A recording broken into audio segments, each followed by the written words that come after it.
Hello சொல்லடா தங்கம். காலி பாட்டில கவுத்துக்கிட்டு என்ன பண்றீங்க? அதாவது ஏதே வாங்கிட்டு வந்து இந்த நூடுல்ஸ் செய்யலாம்னு இருக்கிறேன்.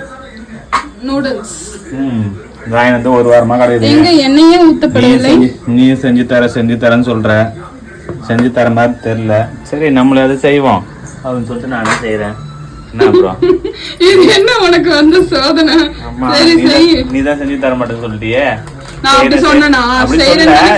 செய்யறேன்னு சொல்லி ஒரு வாரம் ஆயிடுச்சு. சரி நம்மள அதை செய்வோம்னு சொல்லிட்டு செய்யறேன். ஓகே ஸ்டார்ட் பண்ணிட்டியா? ஆமா. ஆனா உன்னோட ப்ராசஸ்ல நான் தானே இதெல்லாம் ஹெல்ப் பண்ணேன். நீ கழுவுந்து தொடச்சது மட்டும் தான், கட் பண்ணதுல நான் தான். உனக்கு மட்டும் சரியா இல்ல எனக்கும் சேர்த்து சரியா? உனக்கு தான்டா சேர்த்து செய்றேன். உடச்சு கொட்ட அப்படியே போட்ட உனக்கு எப்படி வேணும்னு சொல்லு. உடச்சு தானே போடணும். என் புருஷனுக்கு பாதி தான் குக்கிங் தெரியும், மீதி தெரியாது.